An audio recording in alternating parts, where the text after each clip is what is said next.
What's up, everyone? DKRACK here.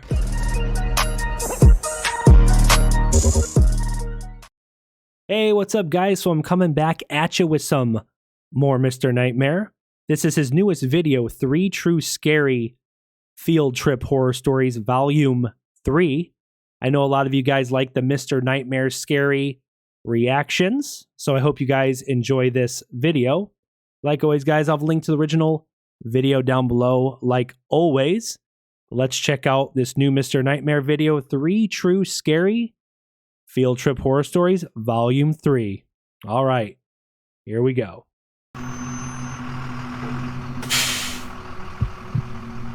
Story 1. We took a field trip in middle school to a salt marsh in our town. It was for our science class to study marine life or something like that. I don't Salt even remember. marsh. All I remember is we were in teams of 2, and our assignment was to take notes of certain things we could see through our binoculars.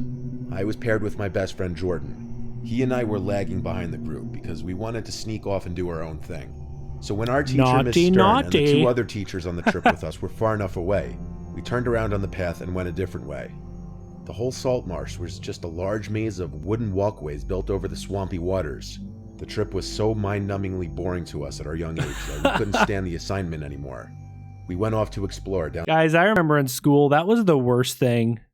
Like when you went on a field trip, like, yeah, you got to get out of class and it was kind of fun, but at the same time, if the field trip was completely boring, like, man, why couldn't we have gone to like Six Flags or done something fun? Down the alternate walkway that we weren't supposed to go down. It had a big sign posted up saying something like, "Don't go down this way unless you work for the town." So guess what we did? Of course we went down that way. There was a lot of super tall grass everywhere, so we were well hidden from the teachers or the rest of the students. We walked for a while till we passed this little shed-sized building that said "Do not enter" on the door. We tried the door handle, but it was locked. So Do not enter. The more we walked and the more turns we made, the more we realized this place was absolutely ginormous and a literal maze. Oh, there came a time where no. we agreed it was time to head back to the group. Did they get because lost? We weren't having much more fun ourselves than we would be with the group. Plus, it was getting late and we'd been gone for a while, and we didn't want to get caught. So we started going back in what we thought was the right direction. Oh, But after no. apparently wrong turn after wrong turn, we admitted to each other that we were lost. Any sense that of would direction suck. was completely gone. And the sun was clearly starting It's to a go freaking down. maze. Panic didn't set in just yet, but we were definitely worried. Time dragged on, and we couldn't find the damn path back to where we came from. We tried finding that little building that we had just passed as a you're sign in that trouble. we were going in the right direction, Naughty. but we couldn't. The tall, swampy marsh grass was taller than us and blocked sight of everything. The sun was now setting. Crap. There was no way our class and teachers were still here. This was before cell phones were a big thing, let alone among middle schoolers. We had no way of calling for help, but we refrained from screaming until the sun was practically all the way down and panic now started to set in. Suddenly it seemed we weren't alone. Jordan and I started to hear the splashing of water nearby, exactly the sound of someone walking through the probably It's the knee-high marsh water. monster. We started to walk faster down the wooden pathway, and when we stopped again to listen, the splashing was still there, getting louder and closer. We didn't have flashlights, only the moon to light the way. Yo. We knew we weren't alone. Something or someone was in the tall grass, hiding, somehow watching us. Jordan basically had a bucket hell no. and went to the grass where the splashing was coming from, pushed a bunch of the giant pieces to the side, and then screamed like a little girl. I didn't see what he saw, but I didn't need to. I ran right behind him down the pathway until we both had to stop to catch our breaths. What the hell was in the I saw water? a person hiding in the grass, though I already figured that before he even told me. We kept running and then stopping to catch our breaths until the sound of a helicopter overhead came closer. We saw it, flying over with a searchlight on. Oh my God. Can you imagine how much trouble these kids got into with their school and their parents? They had to send a freaking search helicopter to find their asses in the marsh. Oh man, those kids were probably grounded for a freaking year. We started waving our hands in the air, and whether that helped or not, I don't know. But eventually the spotlight landed on us and stayed there. We expected the helicopter to lower and pick us up because we were idiot little kids, so when it just hovered there, we were confused. But what they were doing was showing where we were to the police search team that came looking for us. After our parents... Yeah, because it's a marsh, like a swamp. The helicopter would have nowhere to land. If it landed in the marsh, it's going to frickin' sink and get stuck. So the helicopter couldn't land there. That makes sense. Reported to the school that we never came home. We were eventually found by a bunch of police officers and led back to safety. We told them there was someone hiding in the marsh, stalking us, of course. Apparently, Miss Stern either miscounted on the bus back to school, or she simply didn't do a head count at all, and the buses left. Oh, Miss Stern, you might lose that teaching job. The teacher didn't even realize that these 2 kids were missing. What was it, 2 or 3? I think it was 2. Miss Stern, the teacher didn't even realize that she was missing students. Oh, she might not be a teacher anymore. Left without us. Either way, she messed up big time, and I'm surprised she wasn't fired.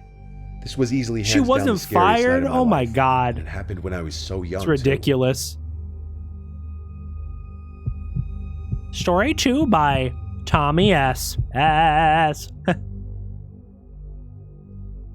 In senior year of high school, we took an end-of-year field trip to Boston for our U.S. history class. Boston, Part of our assignment was following the Freedom Trail and viewing historical sites like the Bunker Hill Monument. There were, of course, some teachers and volunteer chaperones on the trip, but between me and my 2 friends, Sean and Matt, we were all 18, so we easily convinced one of the more chill teachers to just let us go off and do our own thing. So we strayed off into the city and just messed around having fun checking out the place. We Going to checked the out strip Boston club? Harbor, where we got food at some waterfront restaurant. Then we checked out the Quincy Market and some other historical landmarks. And then finally we ended up at this little cemetery called the Granary Burying Ground. This is where the horror to this story began. There were of course a few other people in this little cemetery besides the 3 of us. We weren't exactly that interested in it. Samuel We were just Adams? walking through Wow. it because it was basically one of the major things on the checklist of places that we were supposed to see. That's Anyway, an old there was ass this one guy who caught graveyard. my Jeez. attention. He was wearing this old-looking trench coat and a small top hat. It was definitely too warm out to be wearing a trench coat, I know that. He had a gray mustache too, but that's about all I really remember of his appearance. The reason I picked Some up on him creeper? was because he was looking right at me. Some old just creeper? standing still. He Oh. wasn't walking along looking at the gravestones like everyone else. I said to my friends in a slight murmur, "Why is this guy looking at me?" as I walked past them, making sure they followed me out of there. As we got back to the street, I told them more loudly that I was being eyed down by some weird-looking old dude. Oh, God. Neither of them took notice, but I didn't want to go back to point the guy out, so we kept walking. We were supposed to meet everyone on the trip at the Quincy Market at 5, so we started making our way back there. A few minutes into our walk, I turned around for whatever reason to look behind me, and there he was again. That old man in the top hat, not too far behind me. He's following I noticed him through him? the crowd. He had on his same neutral, almost unhappy-looking face, his gray mustache covering most of his lips. And yes, it seemed like he was looking at me again. He wasn't even moving. I turned back to face forward and didn't see anything. If it happened again, I'd know something was up. And it did. At the Quincy Market, when we were about to meet with the rest of the group, I saw that man again, far away by a street corner, facing me. He almost blended in with the crowd if it weren't for his top hat. I ran up to Sean and Matt and pressed their shoulders to get them to turn around and look. That old man's Pointed at the corner following that the man was at following not even their 10 asses. seconds earlier, and he was gone. I told them that creepy old dude that I mentioned from the burial ground seemed to be following us and kept looking at us, or at me specifically. I have zero clue Oh, where he hell could have no. went that quickly, though. It didn't make sense. That night at the hotel, I was having a nightmare in which I was in my bedroom back at home, and I was hiding under my bed, and I could see feet coming closer to the bed. Don't tell me it's So the they man in the stopped top at foot of the hat. bed, and then the man in the top hat looked under the bed at No. me with his neutral blank expression on his face. That's I woke up paranormal. only moments later That's to like a loud thump. that's in a the hotel room. ghost. I had no idea what it was.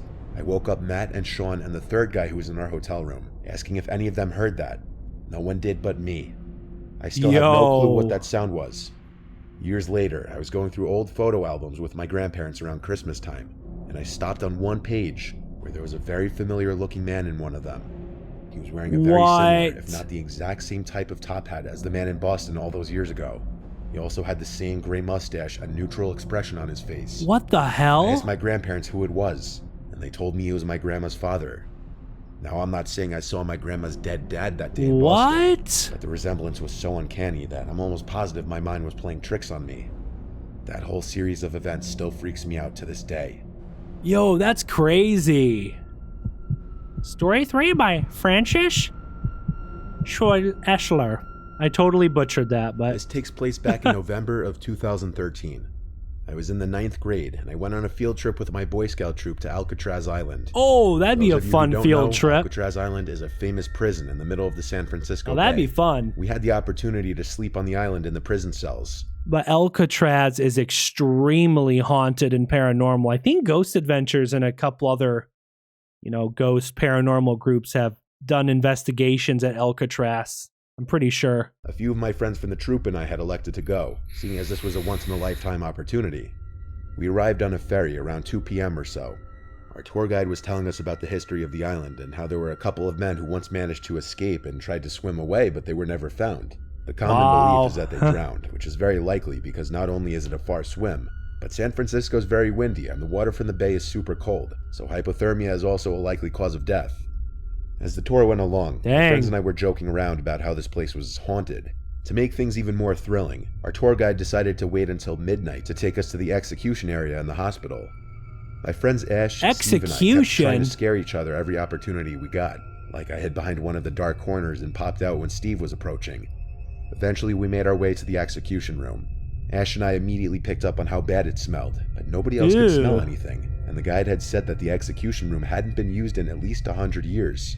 Keep in mind that Alcatraz has been decommissioned since the 1960s. Plus, the bodies are taken away after execution, so the smell would only make sense if there were rotting corpses. Sure, there were some bloodstains, but they were like 100+ years old. Bloodstains? Ash noted that it was weird that no one else could smell what we had smelled, and I joked around saying maybe some spirit is trying to freak us out or something. We went to the hospital next, and I could have sworn I heard some sort of whispering. Ash and I immediately that place is haunted as hell. The sounds. The lights started to flicker at the same time. The guide told us that the lights always flickered, and then he started to explain how the mentally insane would usually come to the hospital and how there was once this crazy inmate who always would whisper when he spoke. It kind of paralleled us hearing those weird whispering sounds. Later on, a bunch of us played cards in the scout named Kevin's cell. Oh my god, it's the same whispers. Experience to play cards in a prison cell, I must say. It was around 3 a.m. when Ash asked me to go with him to the bathroom. I agreed, so we made our way over there. That's a tiny-ass cell. I had finished before him, so I waited outside while Ash was finishing up. I had been waiting for him for a while, pacing back and forth, so I decided to go back into the bathroom and check on him. I could hear the sink running, accompanied by the paper towel dispenser. Ash, are you almost done? I asked. It's not Ash. I have a feeling it is not your friend Ash. The moment I said that, the sink shut off, and I heard a slam from one of the stall doors closing. Ash, I called out. No. My heart froze when the most disturbing sounding cackle I had ever heard in my life came from the stall that had just previously shut. What? I turned around to make a run for the outside of the bathroom. I screamed for Ash, yelling this isn't funny, and he replied from the other side of the door, "What are you talking about, dude?"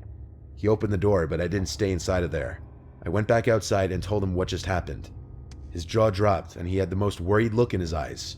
Then he asked me, "If you were in here this whole time, then what was that breathing I heard outside?" It wasn't... We both realized that something was seriously off. Hell no. We sprinted out of the bathroom as fast as we could and made it back to the cells where everyone was asleep. Breathing noise. We decided not to wake everyone and to just get some sleep. About an hour after falling asleep, I was awoken to the sensation of someone tapping my back. I scanned the room and saw nothing, but I knew I was not alone.